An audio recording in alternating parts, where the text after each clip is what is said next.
TechAxis. Learn first to lead the rest. अब चाहिँ हामी डाइनामिक मेमोरी एलोकेसन सिक्छौँ है। कम्पाइलर भनेको चाहिँ हाम्रो एउटा कम्प्युटरको पार्ट हो जसले चाहिँ हाम्रो C++ कोडलाई चाहिँ सल्भ गरेर बाइनरीमा डिकोड गरेर के गरिदिन्छ त भन्दाखेरि रन गरिदिन्छ कम्प्युटरले है। जब हाम्रो कम्पाइलरले हैन C++ कोडलाई कम्पाइल गर्छ है त्यतिखेर के हुन्छ त भन्दाखेरि कम्पाइल सुरु गर्दाखेरि हाम्रो जुन कम्पाइलर हुन्छ त्यसले चाहिँ भेरिएबल डिटेक्ट गर्छ अनि त्यो भेरिएबल डिटेक्ट गरे अनुसार कति मेमोरी चाहिने हो कम्पाइलरले नै के गर्छ त डिटरमाइन गर्छ। जस्तै C++ को कम्पाइलरले इन्टिजर डाटा टाइप भएको भेरिएबलको मेमोरी स्पेस कति राख्दिन्छ त 4 बिट राख्दिन्छ। त्यही हो कति मेमोरी निडेड भनेको 4 बिट राख्दिनु पर्छ है भनेर।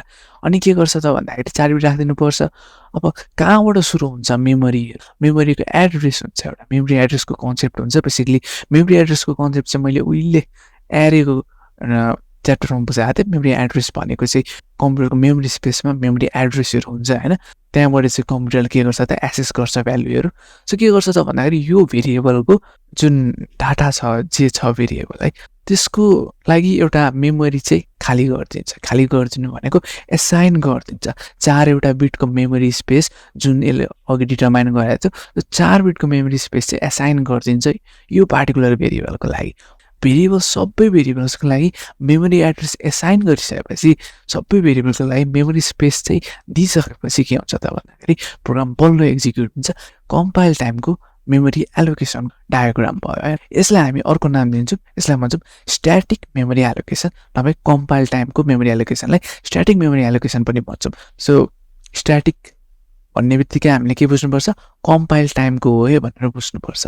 कम्पाइल टाइम भनेको चाहिँ कम्पाइल गरिराख्दाखेरि मेमोरी एलोकेट भयो भने चाहिँ हैन त्यसलाई हामी स्ट्याटिक मेमोरी एलोकेसन नभए कम्पाइल टाइम मेमोरी एलोकेसन भन्छौँ। अब चाहिँ के छ त डाइनामिक मेमोरी एलोकेसन। डाइनामिक भनेको चाहिँ रन टाइम हो क्या।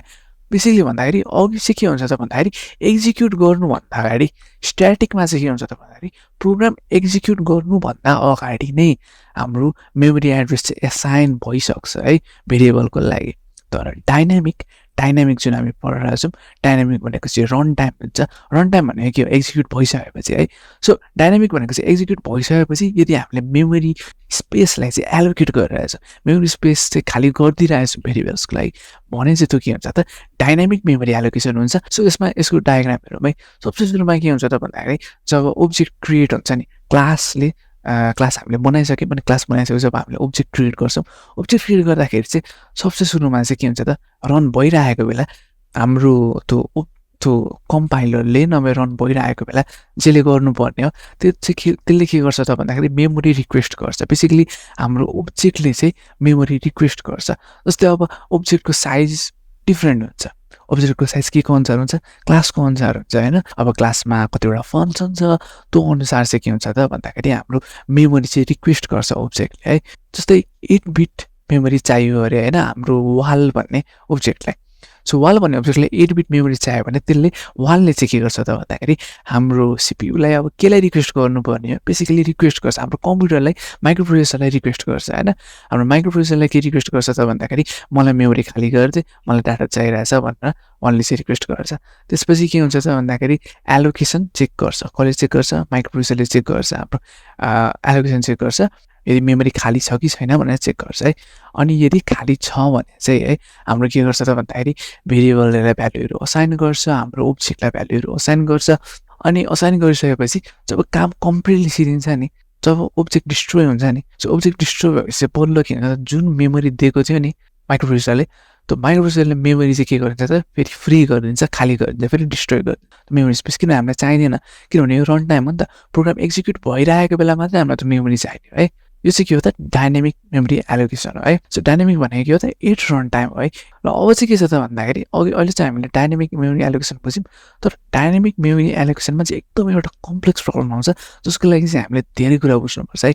एरे बुझेको हुनु पोइन्टर बुझेको हुनुपर्छ। एरे थाहा भएन तर पोइन्टर चाहिँ एकदमै बुझेको हुनुपर्छ। एड्रेसको कन्सेप्ट एकदमै बुझेको हुनुपर्छ।